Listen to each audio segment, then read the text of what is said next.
nouveaux abonnés. Aujourd'hui, toute nouvelle vidéo, on va faire une vidéo setup. J'avais déjà essayé de faire une vidéo setup le lendemain de mon arrivée, j'étais complètement jetlagué, il y a 9 heures de décalage. Et en vous montrant un peu tous mes périphériques, en montrant l'installation, en montrant le cam management, mais je me suis vite rendu compte qu'au montage c'était pas super top, c'était brouillon, c'était pas bien fait, c'était triste, c'était ennuyant, même en mettant de la musique, en mettant des accélérés. Et du coup j'ai préféré abandonner ce projet et refaire une vidéo setup, mais du coup plus dynamique avec des beaux plans parce que le setup est du coup maintenant installé et je vais vous présenter tout ça. Allez, c'est parti. Pour débuter, on va parler de ce tapis de souris. Donc c'est un tapis de souris ultra long qui supporte mon clavier mécanique et ma souris. Donc c'est une marque chinoise qui s'appelle Kimp. Donc il est plutôt pas mal. J'en avais un autre avant, mais c'était juste un gros XXL juste pour la souris, et du coup quand je mettais mon clavier il débordait un petit peu dessus et c'était un peu bancal et j'aimais pas trop. Du coup j'ai utilisé celui-là, il doit coûter 10 € je crois, et je l'ai reçu avec les Chinois sur Amazon. D'ailleurs si vous n'avez pas vu la vidéo, allez la voir, elle sera en notation ou dans la description. On a ensuite mon clavier, donc clavier mécanique de chez AC Game. Donc je pense que vous connaissez pas la marque parce que c'est une marque aussi chinoise. Bon, celui-là je l'ai payé. Donc c'est un clavier mécanique Switch Blue. Donc rétro éclairé, il y a plein de modes de couleurs, il y a un manuel aussi, il y a un logiciel, et donc on peut régler toutes les couleurs. Il peut y avoir un tank, en fait c'est complètement personnalisable. Il vaut juste 50 € Switch Blue, c'est que dalle pour ce que ça fait. On a l'habitude de voir des claviers mécaniques à plus de 150 € chez Corsair et les autres marques, je les ai pas en tête, mais celui-là il fait vraiment le taf si vous n'avez pas beaucoup de budget, il est juste génial. Ensuite, niveau souris, j'utilise la souris Rat 7. Donc celle-là, je pense que vous n'avez pas trop l'habitude de l'avoir non plus. Je la connais depuis que je suis tout petit et j'utilise depuis que je suis tout petit. Je peux pas m'en séparer. Dès que je retouche une autre souris, c'est pas le même confort que celle-là. Elle est complètement réglable. Il y a des poids à l'arrière. Donc je sais pas si on vous les voit bien là.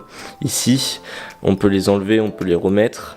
Ici sur le côté, c'est personnalisable aussi. On peut changer les embouts. Ici il y a plusieurs boutons, il y a le nombre de DPI, donc elle fait pas mal de choses, elle est vraiment cool, moi je la kiffe. Ensuite tout ce qu'on a, on a les LED qui sont tout autour du bureau, c'est des LED de chez Ikea, donc c'est pas des roulants, des rubans de LED, c'est juste des petites plaquettes comme ceci. Je sais pas si on les voit bien, je vais essayer de faire le focus dessus. C'est juste des petites plaquettes qui sont reliées avec des petits câbles qui sont ensuite reliés par à ça. Donc on peut régler toutes les couleurs. Il y en a pas mal. Après, je vais remettre en bleu. Ici, on peut faire des ambiances, deux types d'ambiances. Donc c'est toutes les couleurs qui défilent. Ensuite, j'ai un micro, donc le Blue Yeti de base. Il marche super bien, je l'ai depuis 4 ans maintenant, 3-4 ans peut-être, un truc comme ça, non 3 ans pardon. Avec une perche, donc c'est une perche qui vaut 15 €, 16 €, donc c'est la Sim MBR, elle est juste géniale, parce qu'en fait on peut bouger un peu n'importe comment le Blue Yeti, et en fait elle le supporte, c'est-à-dire qu'il y en a beaucoup à ce prix là, elle le supporte 5 minutes, et après il fait que tomber, elle casse, et ben celle-là elle est super résistante, et elle vaut 15 €. Donc si vous cherchez une perche qui tient le Blue Yeti sans mettre 70 € dans la Rode PSA1, celle-là elle fait le taf. Et voilà, faut juste bien serrer, et une fois que c'est bon, ça tient super bien. Ensuite on a comme vous le voyez, deux écrans. Donc celui-là c'est mon principal, mon secondaire, et après mon ordinateur portable. Donc ça je vous en parlerai juste après. Donc le premier c'est un Asus, ça doit être un 20 pouces ou un peu moins, je sais pas vraiment, parce que celui-là je l'ai pas payé, je l'ai trouvé mesdames et messieurs. En fait j'allais à Leclerc pour l'anecdote, et il y a un endroit où on met tout l'électroménager qui ne marche plus, et donc généralement j'y vais pour voir pour les PC, pour retrouver des barrettes de RAM, des cartes mères, des trucs tout con, et là je vois cet écran et je me dis bah s'il est là c'est qu'il est cassé quoi, et je le prends quand même au cas où et je le branche chez moi, et en fait il était complètement déréglé et c'est pour ça que les gens l'avaient jeté, mais en fait il marche super bien, j'ai juste re-réglé et du coup il me sert de second écran. Donc la résolution elle est pas folle, de faire du 1600 quelque chose, c'est un port VGA je crois, il doit y avoir un autre port mais là je le connais pas. Donc c'est un Asus tout basique, si j'arrive à trouver la règle je vous la mettrai. Ensuite mon écran principal c'est un 24 pouces incurvé 4 millisecondes, c'est un Samsung et la référence exacte je ne sais plus, ça va s'afficher à l'écran. De toute façon je vous mets tous les liens dans la description. Cet écran il vaut 169 €, incurvé, et il est juste top, tout ce qui est montage, c'est juste génial. Donc quand je fais mon montage, donc j'ai ma timeline juste ici, j'ai mon retour vidéo ici. Donc pareil, cet écran il me sert pour Discord, il me sert pour Skype, il me sert pour tous les petits trucs que je veux pas avoir sur mon écran principal. Ici il y a le CD de l'album d'un copain qui est D3B, donc j'ai fait cette pochette. D'ailleurs je fais pas mal de pochettes pour des potes, ça s'affiche à l'écran, je fais des bannières, des logos pour des youtubeurs. Donc si vous cherchez, contactez-moi, hein. Vous pouvez, je peux vous faire quelque chose. Donc sur Twitter, sur Instagram, de toute façon tous les liens sont dans la description. Ensuite, donc ça on va le remettre là. Non, on va le mettre là parce qu'il enregistre mon son. Donc là une bouteille de Jack, enfin la bouteille elle est vide. Ici nous avons un disque dur de 1 Tera je crois, 1 Tera en USB 3.0. Donc la marque c'est Intenso. Ici donc nous avons juste en dessous du PC un refroidisseur PC qui peut se régler. Donc attendez, si je le mets, vous allez l'entendre je pense. Il fait pas énormément de bruit quand on est le casque et quand on joue, on l'entend pas.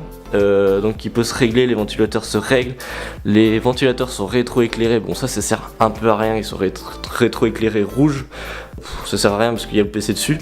Ensuite donc qu'est-ce que j'ai? Ah oui, j'ai un casque Bose QC35, il me sert vachement dans tout ce qui est le voyage, je le mets un peu parfois sur mon ordi. Vraiment ce casque réduction de bruit elle est giga trop bien, c'est vraiment la meilleure de toutes. J'ai aussi pour le montage des écouteurs de chez Apple de base. J'ai également une manette de PS4 pour jouer. Le focus. Avant j'avais une PS4 que je mettais genre sous cet écran pour le relever un petit peu, mais je l'ai vendu parce que je m'en servais pas plus que ça. J'ai quoi? J'ai également un support de téléphone pour iPhone, enfin un QI chargeur quoi, avec ceci parce que j'ai l'iPhone 7 et il n'y a pas la recharge à induction. Du coup ce que je fais c'est que je le branche avec ça dessous et je peux le mettre et ça charge. J'ai un Rubik's Cube, un gros Rubik's Cube qui fait de la lumière. Et maintenant on va passer au petit PC portable de type gamer. Donc ce PC portable c'est un PC portable de chez Asus, il a maintenant 4 ans, il fait toujours aussi bien comptable, de temps en temps je le ramène chez l'informaticien pour qu'il me le remette à zéro, qu'il m'optimise un maximum pour qu'il soit aussi bien que d'usine. Donc c'est un PC portable Asus comme je l'ai dit, il a un écran 1080p, il a une dalle mat, donc ça c'est super cool, moi j'adore les dalles mat. Il a un clavier rétro-éclairé de base, il est rouge. Ensuite, à l'intérieur, il y a un i7, le i7, je sais plus lequel c'est exactement, je le mets à l'écran. Il y a 8 Go de RAM, une GTX 860, un 1 Tera de disque dur et une SSD de 128 Go. Autant dire qu'en fait, pour les jeux, pour le montage, il est plutôt pas mal, même si maintenant, en montage, il commence un peu à galérer. Et puis c'est un petit PC qui tient bien la route. Il va falloir que bientôt je le change parce que la batterie elle est pas dingue en fait, elle tient pas super longtemps. Et pour les études là je vais commencer à en avoir besoin de la batterie. Mais j'utilise un PC portable car en fait on voyage beaucoup et je suis vachement nomade, du coup il me faut un PC quasiment à chaque fois et je peux pas me permettre d'avoir une tour gamer, une tour pour faire le montage, tout ça, et un PC et rien pour me balader ou pour faire mes montages quand je suis en voyage. Donc je préfère avoir un PC portable pour le moment. Et après, si je commence à gagner un peu de sous, peut-être acheter une tour, mais ça c'est tout dans mon optique. C'est plus, il me tient encore la route jusqu'à ce qu'il pète. Je pense que je ne changerai pas. Bon voilà, cette vidéo touche à sa fin, j'espère qu'elle vous aura plu. N'hésitez pas à me suivre sur Twitter, Instagram, me demander si vous voulez des logos, des bannières, des covers pour des CD, tout ce que vous voulez. Même des montages, parfois je le fais pour des gens. J'ai essayé de vous présenter du mieux que je peux tout ce que je possède. Donc là j'ai fait juste mon partie setup à la maison. Après j'ai tout un setup vidéo que j'utilise actuellement. Je me suis servi un petit peu là pour faire cette vidéo. Donc si ça vous intéresse, je peux aussi vous le montrer. Ce sera dans une autre vidéo parce que sinon ce serait beaucoup trop long. Donc tous les liens sont dans la description et beaucoup de vlogs, beaucoup de choses arrivent sur cette petite île. Je vais vous présenter vraiment beaucoup de choses. Allez, peace!